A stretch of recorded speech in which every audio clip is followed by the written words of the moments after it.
There she is in all her glory. We did Hi, it. we did it. Hi. Okay, so I guess we'll just let people slowly join. Okay. I thought my fancy microphone would be in the picture and it is not. So, Oh no. Well, hmm. well, so we'll let a few people join. Let's see. All right, give it a few minutes. Oh, my mom's on. Hi, Mom. Hi, Sharon. Awesome. All right, so I think we will go ahead and get started and then let people join over Okay. time. Let me just adjust my camera a little bit. Okay. All right, so if you're ready, okay, today I'm joined with Paula Devine, founder of Happiest Hour. She helps women rethink their relationship with alcohol and build a life that actually feels good. We're talking about sobriety, motherhood, and real life honesty. Mhm. Paula Devine, welcome to Cake for Dinner. Thanks, Keisha. Thanks for having me on, and congrats on your podcasts. I love it. I've been watching all of them, Awesome. and it's awesome what you're doing and giving these women a platform to come on and share their stories. All the different topics have just been, they're just, I'm sure so many women are relating to them. Well, thank you so much. I mean, really is why I wanted to have an Instagram live with you. I do think what you're doing is amazing too, and just super relatable. The more I travel around and meet different people, I think what you're doing is very needed. So I guess it would be good for you to open up and tell everyone kind of, a little bit about your business, Happiest Hour, what you're doing, and also maybe why you're doing it. Like, how did you get to this point? Okay.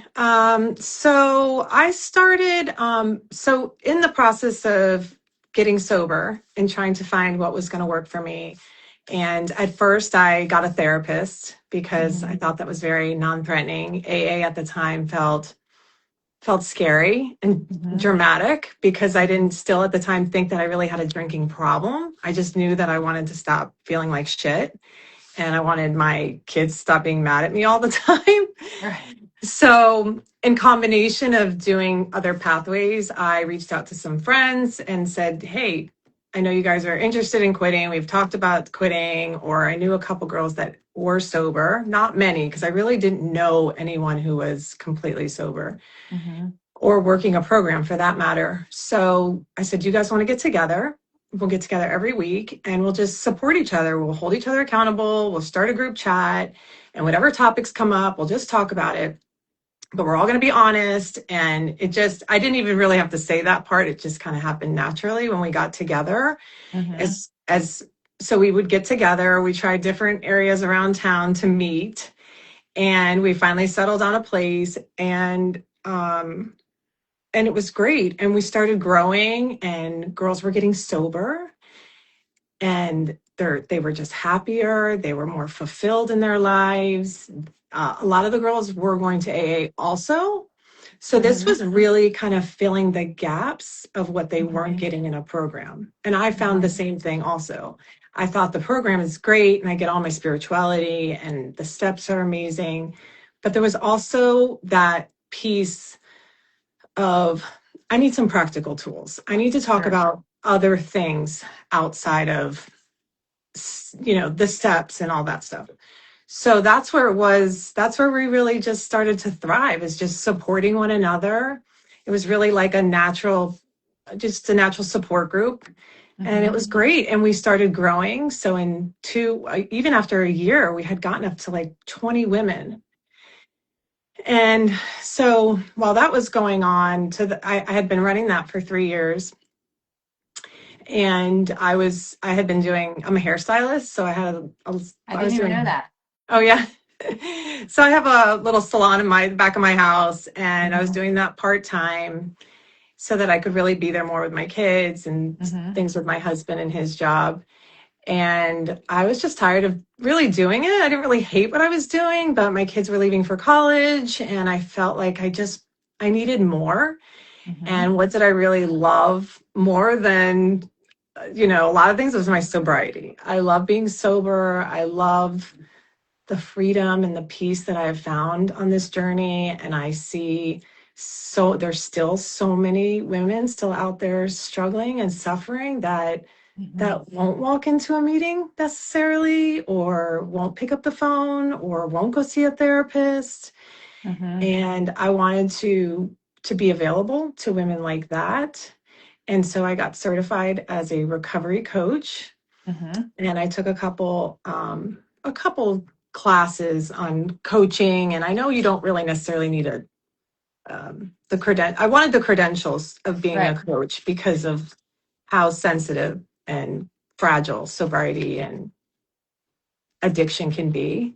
And Sure. so, yeah, so then I did that, and I got an office, and I moved my group here, and then I started another group, and then I'm doing private coaching as well. So yeah, it's been great, and I love it, and it's given me so much purpose, and it's helping women, and it's awesome. So yeah, that's what it's all about.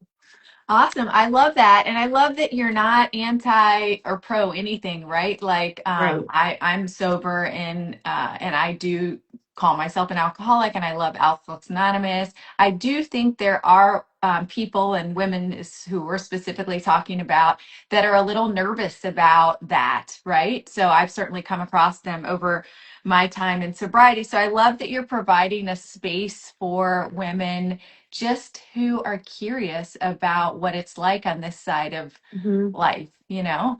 Yeah. Um, And so just to I be would, in a setting with women just like you, and I yes. can see when people walk in here, like you can just see their entire like nervous systems relax. They Hmm. feel seen, they feel supported, and for the first time they feel not alone, because when we're trying to Yes. quit drinking, you feel like you are the only person who feels like that. Hmm. Hmm. And it is a complete game changer. The connections and just the physical presence of being with these women Hmm. is really transformative. I love that. And I love the one-on-one coaching. Super important. I have a few questions specifically kind of about what you're doing. And then I would also love to open it up to see if anybody online has questions. Why do you think it's so hard for women to actually let go of drinking? Hmm. I think we really feel like it's become our friend. And Hmm. we've also been so conditioned by society to that we need it. We need it as moms and as women that are stressed out. And so it just becomes, and to have fun and to socialize, and, it just becomes this crutch that we need all the time. And I know that we can call it a habit, but you and I both know that when you're habitually drinking something that's addictive, it's Yeah. an addiction. Right. Not to be blunt, but it is what it is. Yeah. And so when I think that's the hardest part, is them not wanting to let go of it, because there's so much fear in letting go of alcohol. We Hmm. feel like I don't know how I'm going to live without this, but I know that I can't keep doing this. And so you Right. stay stuck in that miserable middle for Well, so also, I long. think you get stuck in there for so long because it's very extreme. Like, even if you know, like, this, at the very least, this isn't serving me, right? Like, Right. I don't think you need to get to the place where you're in fucking jail or anything horrible has happened. But, like, at the very least, if you can identify, this is giving me anxiety and it's not serving me, but that's still very far from the commitment of abstaining, you know? I Mhm. think that's like super scary. Like, were there specific things that you were afraid of, like, happening if you quit drinking? Or if, like, I was super afraid I wasn't going to ever be funny again. Like, I was like, I mean, I need a little lubrication to really pop these jokes off, you know what I mean? So I was afraid I would never be funny again. And I was also super afraid of having a wedding with no alcohol. Meanwhile, I was 27 and I had no fucking boyfriend, but I was like, how am I going to get married with no, like, champagne toast? I Like, were there know. any things that you Like can life, think your life about? is over. That's It's, it. You're yeah, it's done. done. You You're might as cooked, as well my son become a would say. nun or stay Yeah, home and sit on the couch, because your life is over. you're done. That's how we feel. And the also is the fear for me was, what are other people going to say? oh my gosh, because I stopped drinking, everyone's going to think that like this horrible thing happened. I was this rock bottom alcoholic. I have a, something must have happened. And that's a huge fear. So Totally. I actually there's, really want to get down with this. I forgot to write this down, and I'm glad you brought that up. Like, do you not find it wild that we as a collective, we are more embarrassed by identifying as an alcoholic or saying we're quitting drinking or just literally saying I don't drink. We're yeah. more embarrassed by that than being drunk at trunk or treat. Like, Oh can yeah. we get a fucking amen? That doesn't make any logical sense. Like, even You if you don't want cannot to, see the picture when you're in the frame. It you is, can't. Yes, it's so but wild. I was so embarrassed. I was a pharmaceutical rep at the time, and I would go to these like big events, and they would naturally, like drinking was a big part of it. And I would be so embarrassed to say I don't drink. Like, so embarrassed yeah. that I used to fill little shot glasses with water and like drink them with everybody. But like 23 years later, I'm like, oh my gosh, I can't believe I was so consumed by that. But Yeah. I was not embarrassed. Well, I actually was embarrassed too by getting shit faced at the dinner and like falling down. Like that was more Yeah. embarrassing, No, you that's know? okay. That's okay. I know. My girlfriend just said this last night and she's like, what are you afraid of? People going to say, "Wow, she looks so healthy and happy and she's living her best life." That's what I'm afraid Or like, wow, she chose to abstain from like poison. Like it's so wild. of. And She like decided to I sound stop like wrecking her soul over and over again. That's yeah. terrible. Yeah, it's such a bizarre choice. But I do think when you're in like this, especially like the mom culture, it is, and not just the mom culture, like our culture in our country is drinking is a big thing. It's we celebrate with it, we mourn with it. It's such a big thing that it is a lot to overcome. It really is. Mhm. And I do want to say that stuff, even though we're laughing about it, like I do think it's important to think about like how much stuff we do with alcohol, and that like that should probably be more seen more as a problem than somebody who's abstaining. Right. Yeah. No, nobody really wants to look at it in that way. And as far as like the motherhood part, I was never more stressed out, overwhelmed, short with my kids than I was when I was in my drinking. And I Right. wasn't drinking every day. I was drinking here and there, and then on the weekends, a little more than during the week. And it's just was just wrecking havoc on my soul. There was times I'd be waking up with like thinking I was having a heart attack. Or, I'm in the And kitchen it's and I'm anxiety. making breakfast for my kids and I'm like, I'm about to have a heart attack. My left arm is numb and everything's fine. Everybody's good. Let's go to school. Hmm. But nothing to see over here. I don't want to Hmm. address that. And even though I had the awareness of what was going on, I was starting to realize this is not a good pattern. My kids are making comments. I'm aware, but it's another thing to be honest about it and Sure. dig deep and get to and just have that leap of faith to make that change. And that's where the real strength comes in.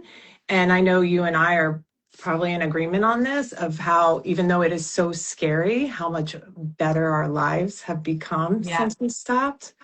And it doesn't necessarily get better right away. I think that's like, you know, For sure. but that's life, right? Like if you want to get in shape, you got to start going to the gym, and it's not fucking fun on day one. You know what I mean? Trying to get to the toilet on day three isn't Yeah. easy because your legs hurt. You know what I mean? Like nothing like amazing comes without a little bit of an uphill climb in my experience. But wow, like how worth it is. I Mhm. want to move into what are some of the biggest myths or misunderstanding around alcohol use for women that you come across? I think one of the biggest myths is that we have to have this massive rock bottom to Yeah. change. And that is not the case. I didn't have a catastrophic bottom. And even I use the term bottom loosely because for me, it was really just a moment of clarity. You know, Sure. nothing had happened, nothing put me in jail. I didn't hurt my kids, I didn't get a DUI.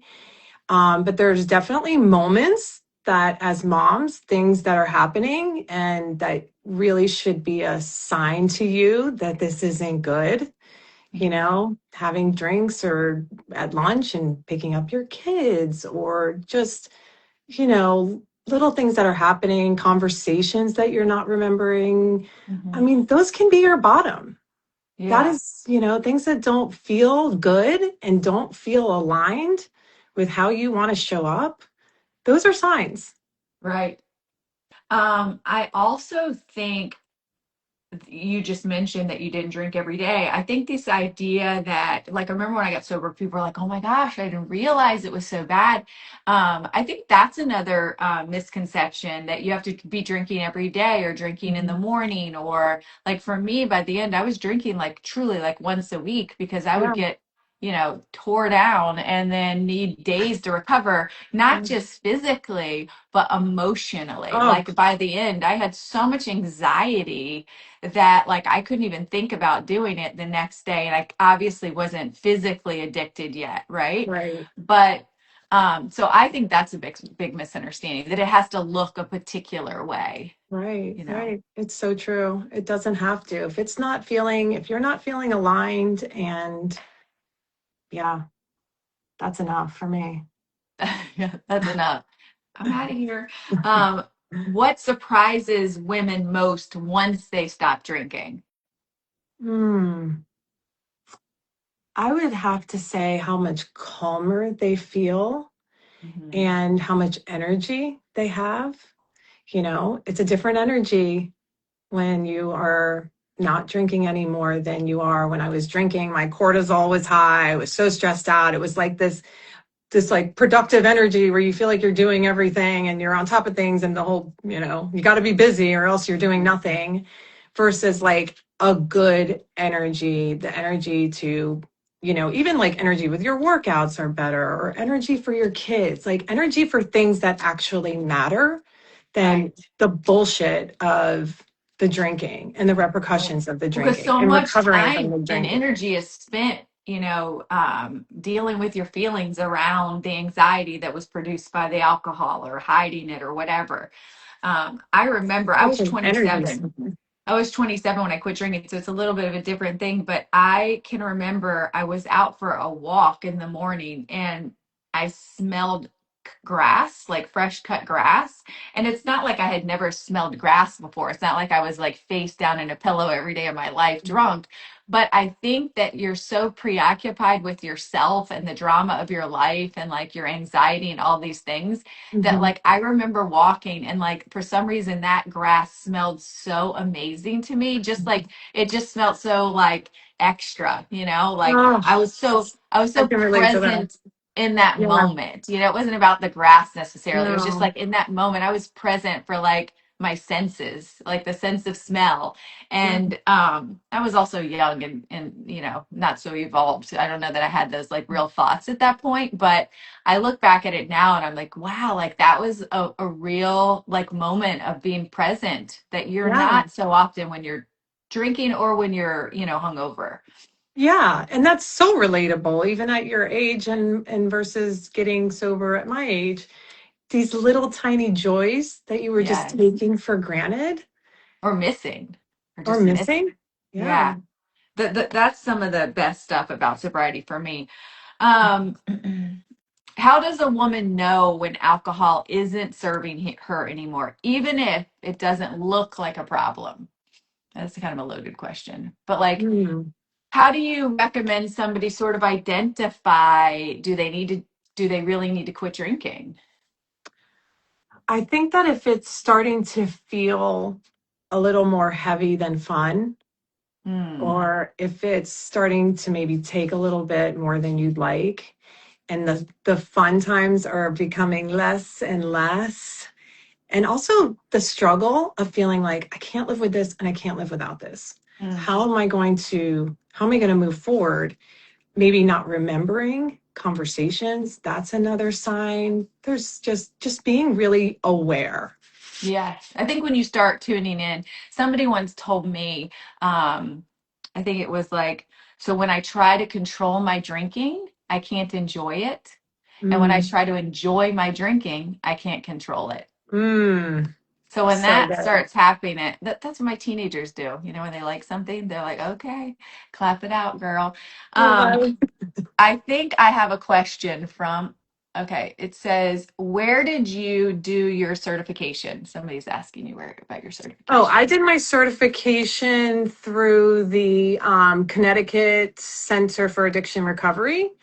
And then I also did another one, which wasn't actually a sort of like a real, it wasn't a certification per se, but it was through Jen Hurst, Oh through yeah. Lighthouse Sobriety. She has an academy, which is fantastic because that's more focused around women in midlife. Yep. That's a great program too. Again, it's not a But that's accredited, right. It's but courses I though. learned so much from both programs that, Yes. just like in my recovery, I've taken little pieces of all these different areas. And so that's kind of how I've formed my coaching or mentoring, coaching, mentoring. Does anyone else? Oh, look at Sophia. How cute. Does I can only anybody else? see my fault. I guess I can't see what you're seeing. Go ahead. Well, so you can't see the little people who are on. Does anybody else have any questions either for Paula or for myself around anything really? We're just on here. Let me see here. Oh my goodness, there's a lot of people on here. Oh, All right, we'll give it a second.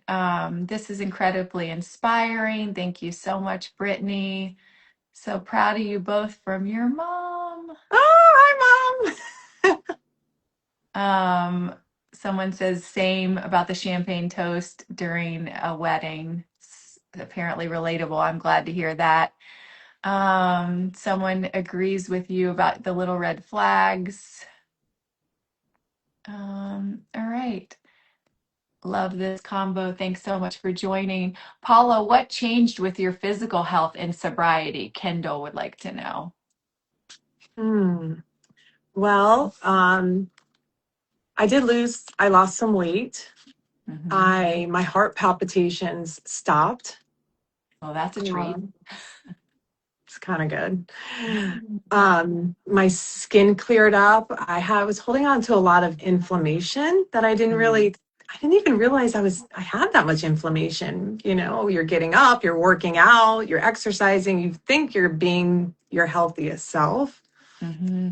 So once I removed that, I definitely got much healthier. My energy, my hair was started getting thicker again. Oof. It's Yeah, there's a crazy how lot much of I physical used to have terrible heartburn, but I just thought heartburn. I had I didn't it. want to Like say that, but I, it's true.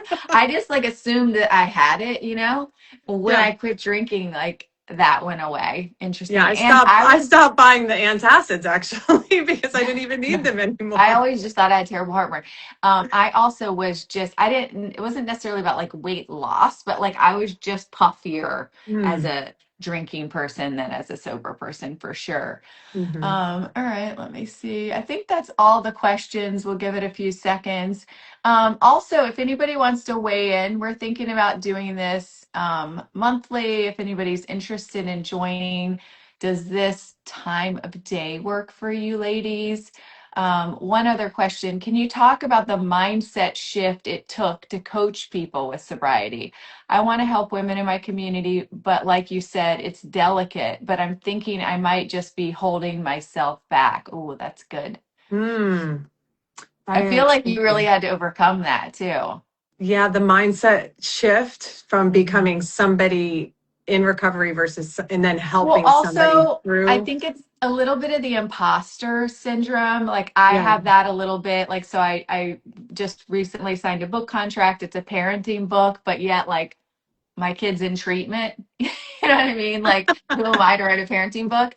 And I think that can be the same with coaching. Like, we Hmm. still sometimes see ourselves as these people who did Yeah. fucked up things or, we're insecure. And I think what she's getting at is like, how did you move from that into somebody who's coaching?